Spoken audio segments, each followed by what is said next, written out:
오늘 본문의 이 이야기는 구약성경에 나오는 룻이라는 이 여인이 보아스라는 장차 자기의 남편이 될 남자를 만나는 일종의 러브 스토리입니다.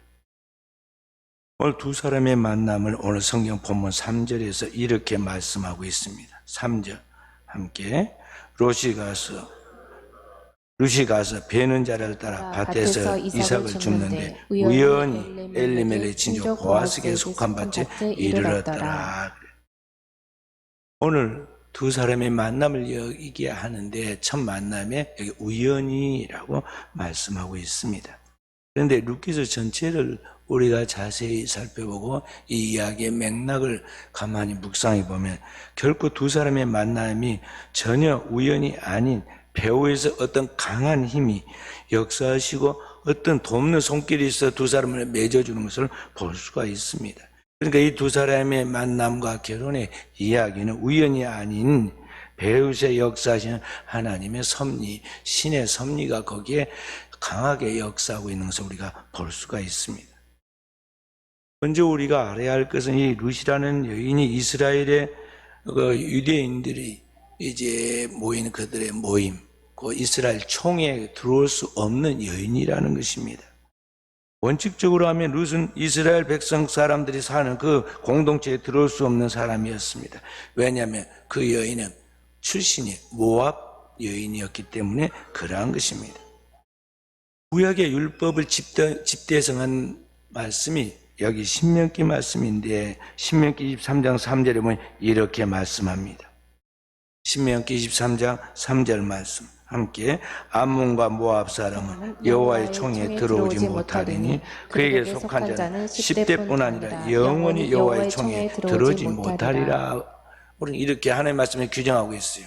암몬과 모압 사람들은 하나님의 백성들이 모이는 여호와의 총에 결코 들어오지 못하는데 10대만이 아니라 영원히 들어오지 못한다고 그랬습니다. 왜 그러냐?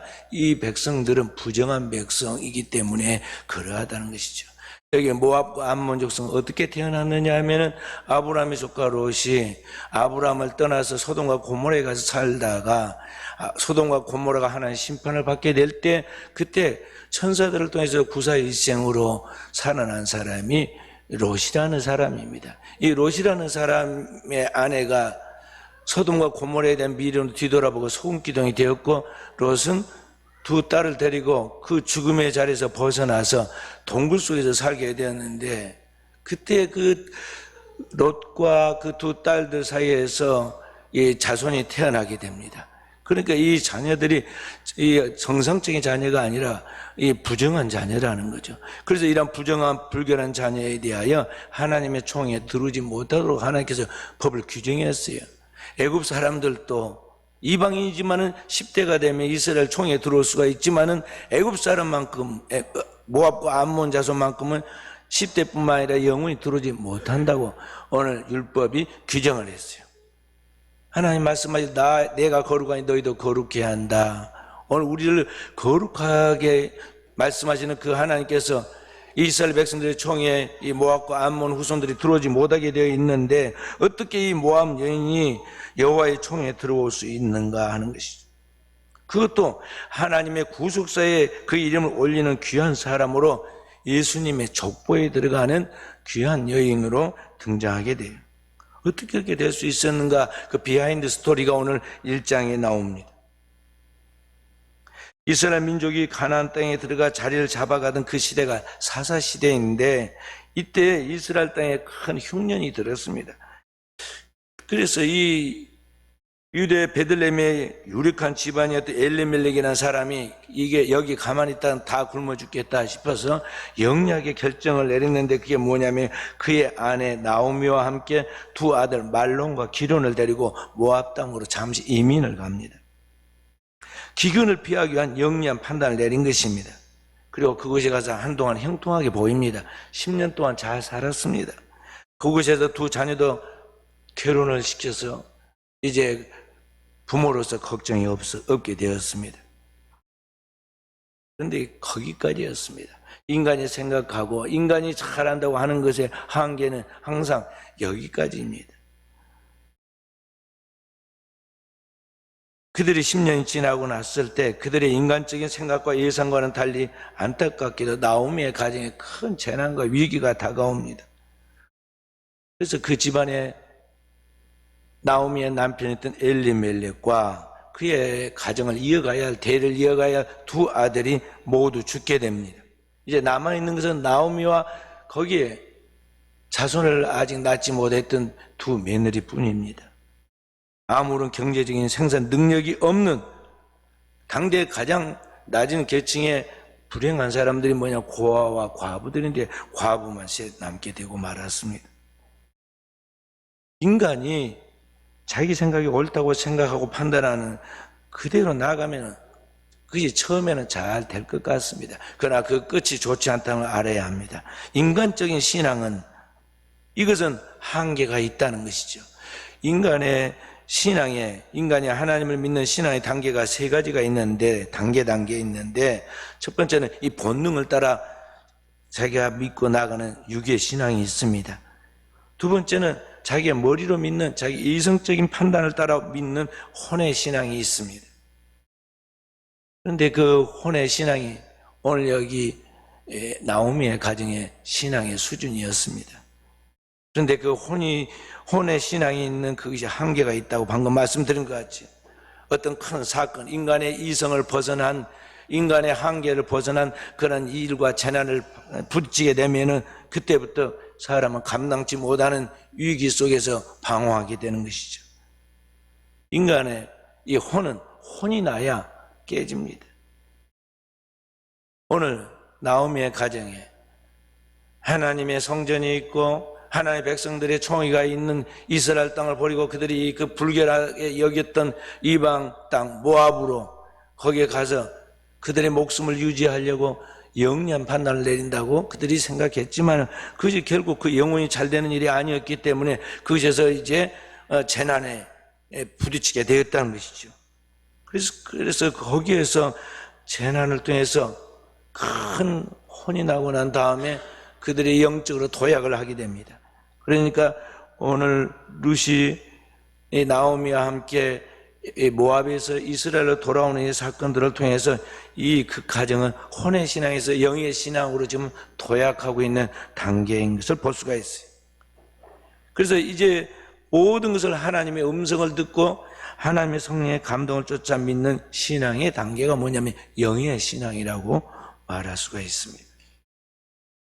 나오미의 가정은 그동안 잘 믿는 것이 껍데기는 그렇게 보였습니다. 몇백 년 하나님 믿는 신앙의 전통적인 가정처럼 보입니다. 그래서 그 신앙생활을 잘한 것 같았지만은 본질을 까보니까 실제로는 하나님 앞에서 많이 수정해야 할, 변화되어야 할 그런 것들이 많은 그런 신앙의 단계였다는 것이죠. 그래서 하나님께서 이러한 사건을 통하여 남편 죽고 자식 죽고 그리고 그들이 가지고 있는 모든 재산을 다 탕진하고 난 다음에 그들이 의지할 데가 없고 살 길이 없어 다시 고향으로 돌아오지 않으면 살 수 없는 그러한 것을 통해서 정말 그들이 진짜 하나님을 만나고 하나님을 찾는 영의 신앙으로 변화하는 것을 볼 수가 있다는 것이죠. 인간은 어려워져야 하나님을 진짜 찾습니다. 진짜 어려워져야 정신이 바짝 들고 하나님을 진실하게 부르게 된다는 것이죠. 오늘 우리가 교회를 다니고 신앙생활을 해도 그 신앙이 내 머리 이성에 머물러 있을 때 우리는 스스로 자기 자신이 똑똑하고 잘한 줄 압니다. 자기가 옳다고 생각합니다.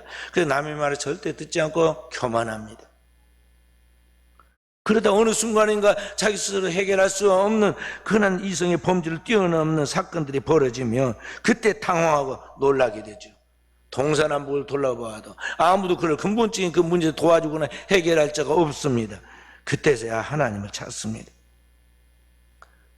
진실한 기도가 그때 나온다는 것이죠. 그래서 성경은 너희가 시험을 만나거든 온전히 기쁘게 여기라.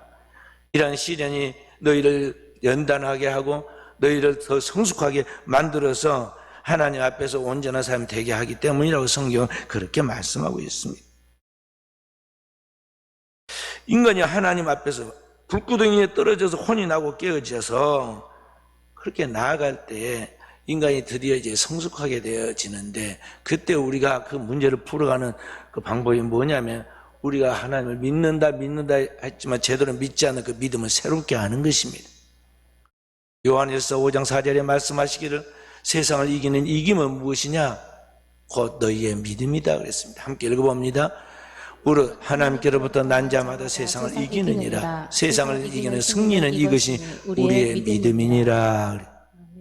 세상을 이기는 것은 진짜 그 속에 들어있는 하나님을 믿는 진실한 믿음인데, 그 믿음이 그동안에 온전한 믿음이 아니었습니다. 자기가 혼자 착각하기를 내가 믿음이 좋고 잘 믿는다고 생각했을 뿐이지, 어떤 문제에 부딪히면 한 가지도 해결할 수 없는 그런 불완전한 믿음이었다는 것이죠.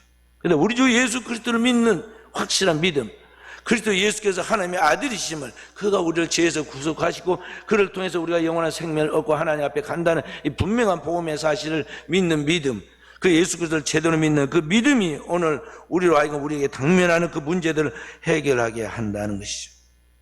그래서 그리스도인들은 이 믿음으로 살아야 하는 것입니다. 로마서 1장 17절에 복음에 대해서 이렇게 말씀하고 있습니다. 함께 복음에는 하나님의 의가 나타나서 믿음으로 믿음에 이르게 하나니 기록된 바 오직 의인은 믿음으로 말미암아 살리람과 같으니라. 복음에 나타난 바로 그 그리스도 예수의 십자가 보혈의 의를 우리가 믿는 것인데, 그리스도인은 처음부터 끝까지 믿음에서 믿음으로 가야 한다는 것이죠. 그래서 그 믿음으로 승리하는 삶이 되어야 한다는 거죠. 오직 의인은 믿음으로 말미암아 살리라.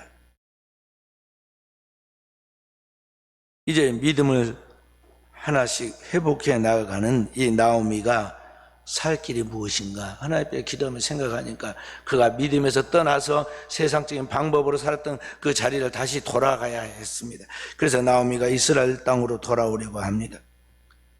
또 이스라엘 땅에 마침 이제 흉년이 끝나고 풍년이 되어서 이스라엘 땅에 하나님께서 양식을 주었다는 소문이 들렸기 때문에 더욱 그랬습니다. 문제는 두 며느리였습니다. 그래서 그 두 며느리를 불러놓고 나오미가 권면을 합니다. 자, 너희 고향 부모 집을 따라서 너희도 돌아가거라. 그동안에 산자와 죽은 자를 함께 따르고 돌봤던 그게 참 고맙다. 하나님 너희와 함께 있기를 바란다 하고 축복하고 그 두 며느리를 보냅니다. 아직 결혼해서 자식이 없었기 때문에 그냥 다시 제가하면 된다는 것이죠. 그랬더니 둘째 자부였던 오르바는 그에게 인사하고 떠나갔고, 첫 번째 자부였던 말론의 아내 룻은 돌아가지 않고 어머니와 함께 이스라엘로 가겠다고 이야기를 합니다. 아직 무슨 상황 파악을 못하는구나 생각한 그 시어머니 나오미가 그에게 이야기합니다. 내 딸아, 나를 따라가면 너는 소망이 없다. 왜냐? 너에게 남편 될 사람이 없지 않느냐? 내가 오늘 밤이나 남편을 두어가지고 자녀를 당장 낳는다 하자. 그 아이가 자라서 장성해서 남편 될 때가 기다릴 수 있겠느냐? 가능한 일이다. 그러니 빨리 여기 돌아가라고 이야기를 했습니다. 그러자 룻이 그 시어머니에게 놀랍게도 신앙적인 결단을 가지고 말했는데 그 말에 시어머니가 굴복을 합니다. 16절 17절 말씀, 1장 16절 17절 말씀 함께 읽어봅니다. 함께 룻이 이르되 내게 어머니를 떠나며 어머니를 따르지 말고 돌아가라 강권하지 마옵소서. 어머니께서 가시는 곳이 나도 가고 어머니께서 머무시는 곳이 나도 머물겠나이다. 어머니의 백성이 나의 백성이 되고 어머니의 하나님이 나의 하나님이 되시리니 어머니께서 죽으시는 곳이 나도 죽어 거기 묻힐 것이라. 만일 내가 죽는 일 외에 어머니를 떠나면 여호와께서 내게 벌을 내리고 더 내리시기를 원하나이다 하는지라. 아멘. 여기 룻이 그 시어머니에게 말하는 것은 세 가지입니다. 첫째는 어머니께서 가시는 곳이 나도 가고 어머니께서 머무시는 곳에 나도 머물겠나이다. 동행하겠다는 것입니다. 둘째는 어머니의 백성이 나의 백성이 되고 어머니의 하나님이 나의 하나님이 되실 것이다.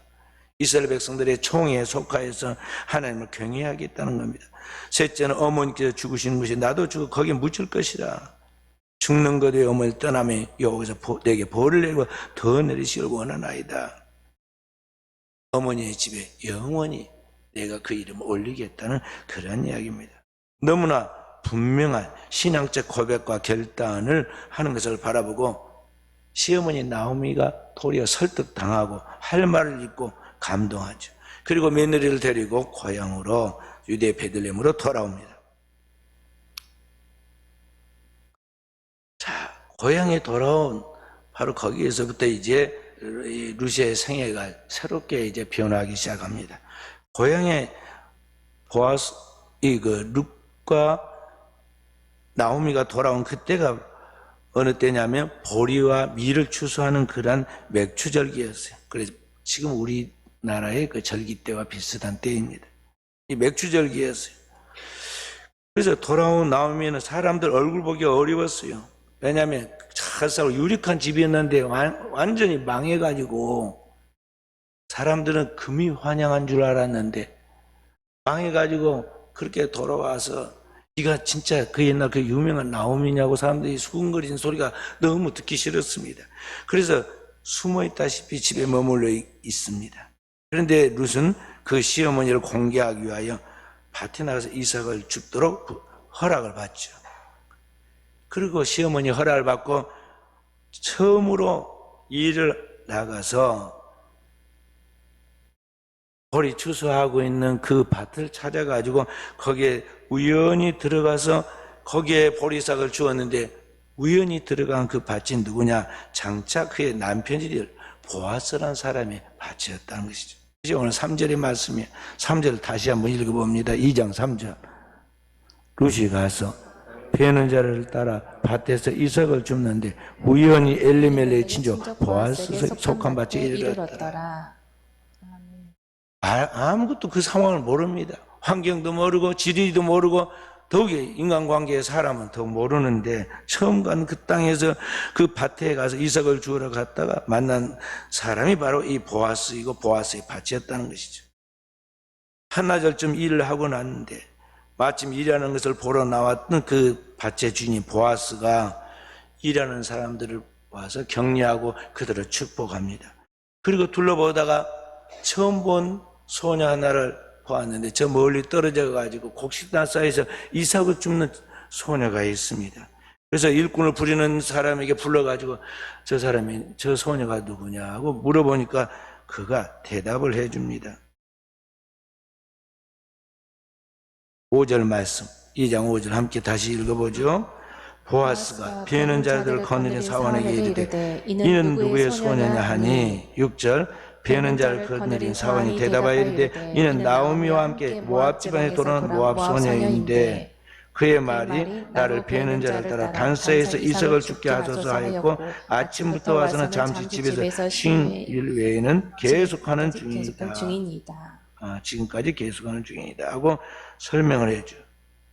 그러니까 보아스가 그 소녀에게 룻에게 가까이 가가지고 그에게 이제 이야기를 겁니다. 그러면서 그 소녀를 축복해 주죠. 축복해 줘. 8절 9절 말씀 함께 읽어봅니다. 보아스가 룻에게 이르되 내 따라 들으라. 이삭을 주우러 다른 밭으로 가지 말며 여기서 떠나지 말고 나의 소녀들과 함께 있으라. 그들이 베는 밭을 보고 그들을 따르라. 내가 그 소년들에게 명령하여 너를 건드리지 말라 하였느니라. 목이 마르거든 그릇에 가서 소년들이 기러운 것을 마실지니라 하는지라. 아멘. 이미 그러니까 보아스가 이 소녀에 대한 이야기, 그러니까 나오미의 가정에 이미 그 동네에서 소문이 쫙 퍼져가지고 다 알려졌는데 시어머니를 모시고 온 이 룻에 대해서 금방 이야기가 들어가서 알았습니다. 그렇기 때문에 그 소녀가 그 소녀구나 하고는 그에게 축복을 해주고 보호를 해주고 그리고 그 격려를 해주죠.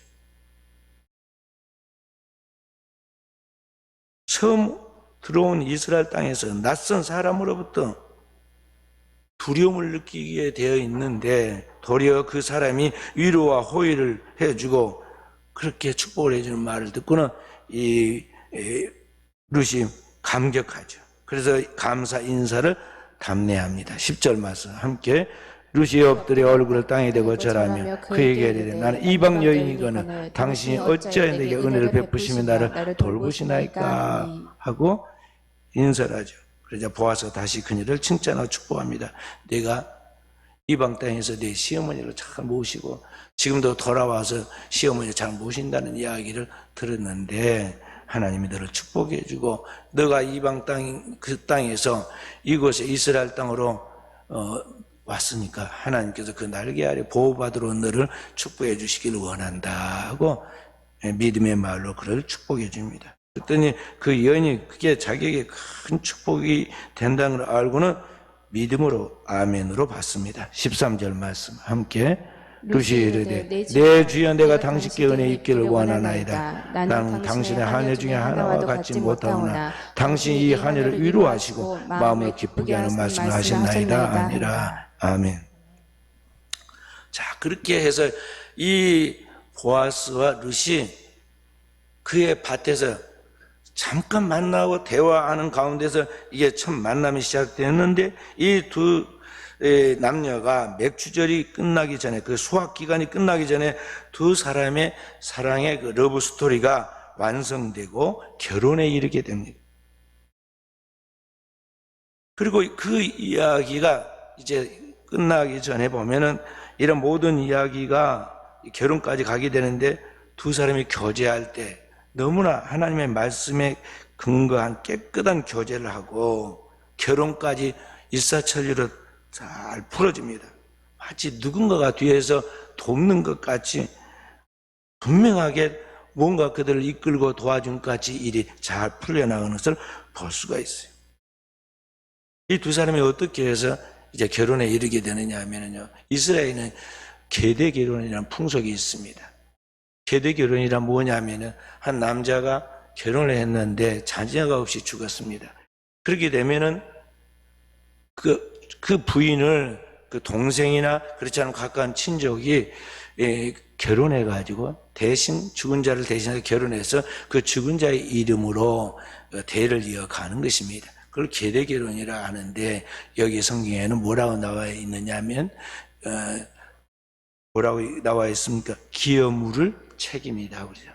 그 가정에 기업을 물을 책임이 있다고 그렇게 점잖게 표현을 했어요. 자, 그래서 이 나오미의 가정에 그 엘리멜렉이라는 사람이 죽고 두 자녀 말론과 기론이 죽었기 때문에 그 집안에 대를 이어갈 사람이 없습니다. 근데 대를 이어갈 사람이 이제 결혼을 해야 하는데 나오미는 이미 나이가 먹어서 늙었고 그 다음에 그 며느리 룻이 있는데 이 룻과 누군가 결혼을 해서 그래서 이 결혼을 통해서 대를 이어가야 하는데 그 기업 물을 자의 책임이 보아스에게도 있다는 것이죠. 그래서 시어머니가 코치를 해줍니다. 보아스가 기업 물을 책임이 있으니까 너는 이렇게 하여라. 시어머니의 그런 지도를 받아가면서 룻이 이 보아스에게 가서 당신 나의 기름 물 책임이 있습니다 하고 당신은 옷자락으로 나를 덮으소서 그랬는데 이 점잖고 하나님의 말씀에 분명히 써있는 이 보아스가 이야기합니다. 너희가 정말 바른 정신을 가지고 또 올바른 자세로 나가는 게 참 좋다. 너는 덕 있는 여인인데 다른 사람들이 볼 때 행실이 바르지 못하다고 할까 두려우니까 오늘 밤은 여기 머물러라. 왜냐하면 지금 나보다도 너희 집안의 기업 물을 책임이 가까운 친족, 우리 식으로 말하면 총수가 더 가까운 사람이 한 사람 더 있는데 그 사람이 내일 내가 물어보겠다. 그 사람이 만약 기업을 물겠다고 하면 그 사람과 결혼하는 게 좋다. 그리고 그 사람이 만약 거절하면 내가 그 책임을 반드시 지겠다 하고 이야기를 하고 이 룻을 돌려보냈죠. 그것도 그냥 빈소로 돌려보내지 않고 그를 그렇게 지도에서 보낸 그 시어머니에게 보답하는 예물 보리 6대를 대가지고 이렇게 보자기에 쌓아서 돌려보냅니다.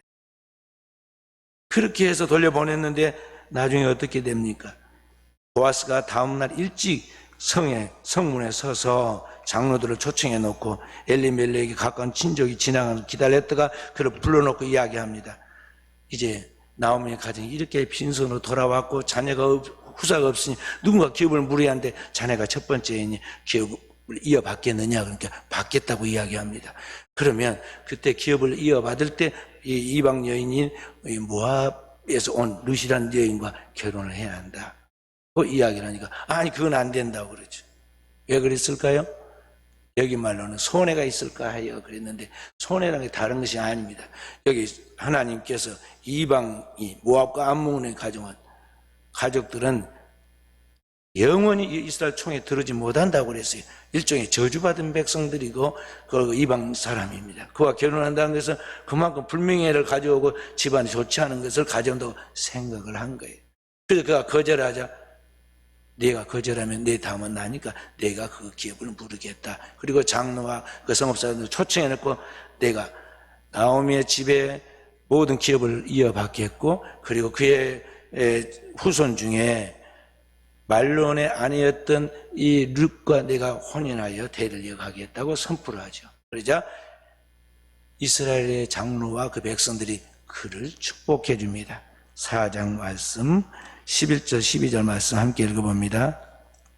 4장 11절 12절 함께 성문에 있는 모든 백성과 장로들이 이르되 우리가 증인이 되나니 여호와께서 내 집에 들어가는 여인으로 이스라엘 집에 세운 라헬과 레아 두 사람과 같게 하시고 내가 에브라스에 유력하고 베들레헴에서 유명하게 하시기를 원하며 여호와께서 이 젊은 여자로 말미암아 내게 상속자를 주사 내 집이 다말이 유다에서 낳아준 베레스의 집과 같게 하시기를 원하노라 아니라. 아멘. 가난하고 불쌍한 사람을 긍휼히 여기고 있는 이 보아스에 대하여 다른 사람은 책임을 못 지겠다고 하는데 오늘 그가 책임을 진다고 말하니까 백성들이 다 그걸 좋게 보고는 축복을 해준 것입니다. 그렇게 해서 보아스와 룻이 서로 결혼하게 되는데 그들의 축복대로 이 보아스가 룻에게서 아들을 낳았는데 그 아들의 이름이 그대로 쭉 나옵니다. 누구입니까? 오벳이라는 사람이 나옵니다. 이 오벳이 누구냐 하면은 장차 이스라엘 최고의 영예로운 왕이 되는 다윗 왕의 아버지인 이새를 낳은 사람이에요. 그러니까 다윗 왕의 이 룻이 뭐가 되느냐면 증조모가 되는 거예요. 그러니까 저희 집에 저희 재작년에 돌아가신 저희 어머니에게 있어서는 이제 우리 아다니가 증조 할머니가 되잖아요. 증조모가 돼요.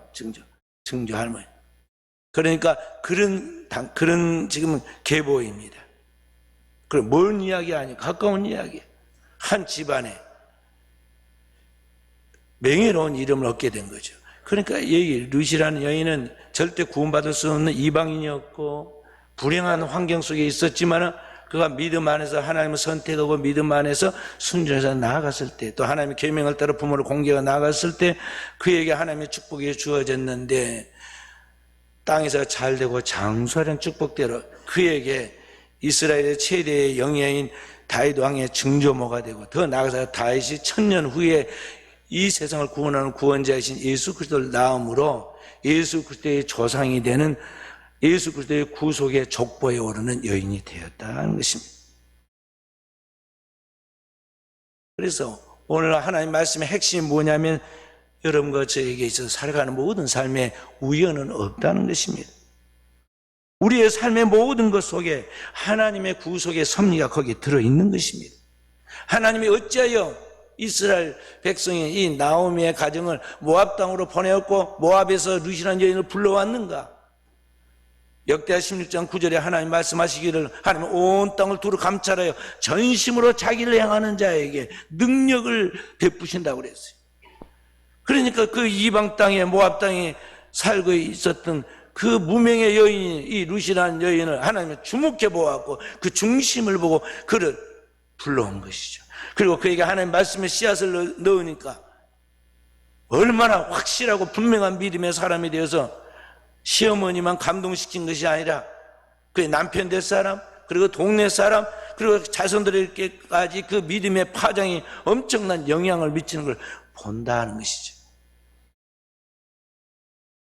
그러므로 오늘 우리가 이 땅에 살아갈 때 하나님은 우리 한 사람 한 사람은 그와 같이 하나님의 특별한 간섭 속에 우리를 하나님의 구원의 길로 이끄는 그런 목자처럼 우리를 인도하신다는 것입니다. 다윗은 지금으로부터 3000년 전의 사람이지만은 하나님께서 자신을 그와 같이 인도함을 확실하게 느끼고 그래서 시를 쓰고 노래를 불렀잖아요. 시편 23장 1절부터 6절에 오늘 말씀 제가 묵상한 대로 여호와는 나의 목자시니 내가 부족함이 없으리로다. 그가 나를 푸른 초장에 인도하시며 쉴 만한 물가로 인도하시는도다. 내 영혼을 소생시키시고 자기 이름을 위하여 의의 길로 인도하시는다. 쭉 하면서 하나님이 나를 인도하신다. 나의 발걸음을 인도하신다. 사망의 음침한 골짜기에 들어갈지라도 해를 받지 않을 것은 주께서 저의 막대기와 지팡이가 나를 안위하시나이다. 내 평생의 여호와의 선하심과 인자하심 정녕 나를 따르니 내가 여호와의 집에 영원히 거하리로다. 이런 하나님에 대한 절대 신뢰의 믿음, 그분이 나를 보호한다는 믿음, 그분이 나를 이끈다는 믿음이 있기 때문에 그 수많은 적들과 그 전쟁 속에서도 그가 용기 있게 담대하게 나갈 수 있었던 것이지, 이 17살 남짓한 이 소년 다윗이 어떻게 자기보다 훨씬 큰 육적 그 큰 장성인 골리앗과 싸울 용기를 냈겠으며 그와 싸워서 이기겠어요? 수많은 전쟁에서 한 번도 뒤로 물러가지 않고 그 전쟁에서 나가서 용기 있게 자기를 에워싼 적들을 물리칠 수 있었겠어요? 나와 함께 하시는, 나와 동행하시는, 나를 지키시는, 나를 축복하시는, 영원히 그 등불이 꺼지 않도록 책임져 주시다 약속한 그 하나님이 나의 하나님임을, 그 하나님이 나를 목자처럼, 양을 인도하는 목자처럼 나를 지키심을 굳게 믿기 때문에 그러했다는 것이죠. 이스라엘의 다윗만의 이야기가 아닙니다. 오늘의 사람 우리들에게도 그러한 하나님이 계신다는 것, 바로 어제나 오늘 영원토록 동일한 하나님이 바로 나의 하나님이라는 것을 우리가 확실하게 믿어야 돼요. 오늘 현대 크리스찬들이 너무나 믿음이 허공을 칩니다. 하나님 말씀에 근거 없는, 하나님 말씀에 대한 깊은 말씀의 씨앗이 그 속에 있어서 그 말씀의 근거를 가지고 믿어야 하는데, 하나님의 말씀이 없는 자기의 생각 속에서, 상상 속에서, 착각 속에서 하나님을 믿는다고 믿고 결정적 순간에 위기가 다가오면은 어디로 도망간지 모르게 다 도망가 버리고,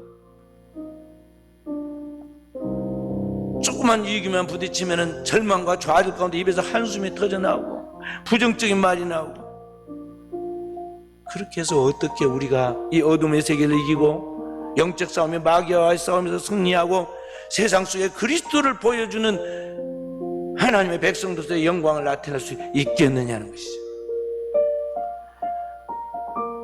그러므로 사랑하는 귀한 성도 여러분, 여러분과 제가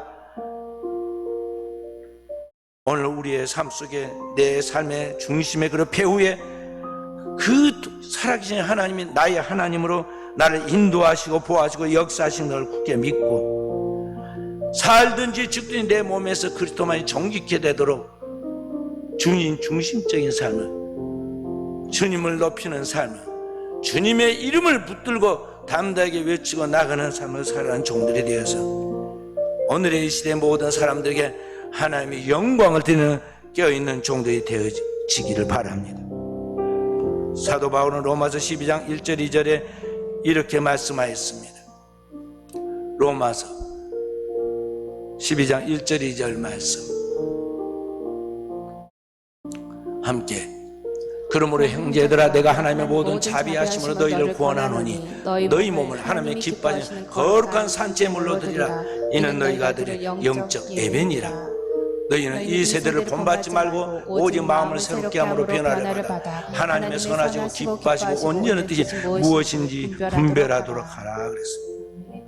오늘 이 시대에 우리가 사는 이 세상은 영적으로 어두워 있고 타락하고 세속화되어 가고 있습니다. 아무리 시대가 그렇게 변천하고 타락해 가도 우리가 하나님을 믿는 그리스도인들은 자신 속에 선포된 하나님의 말씀과 기록된 말씀, 또 우리가 묵상하는 그 말씀 속에서 주의 선하신 뜻이 무엇인지, 기뻐한 뜻이 무엇인지, 온전하게 살아가는 뜻이 무엇인가를 늘 분별하고 묵상해 가면서 영적 자기 관리를 하라는 것이죠. 그러면서 우리의 몸뚱이를 세상 헛되는 데 낭비하지 않도록 먼저 하나님 나라와 의를 구하되 우리의 몸을 하나님께 바치신 제물처럼 그렇게 바치고 살아라는 것입니다. 너희 몸을 하나님의 거룩한 산 제물로 드리라. 이것이 하나님의 가장 기뻐하시는 우리가 하나님께 드릴 영적 예배니라 그래요. 성령 안에서 진리로 드리는 참 예배자라는 것이죠.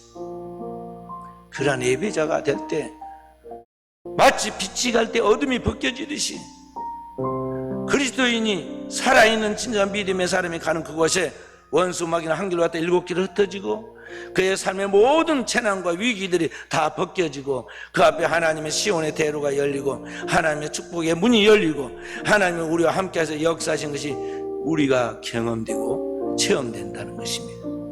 오늘 또 우리 사랑하는 귀한 성도들, 저와 우리 성도들이 이런 믿음의 사람들로서 세상에 하나님의 영광을 드리는 깨어있는 종들이 되어지기를 주님의 이름으로 축원드립니다.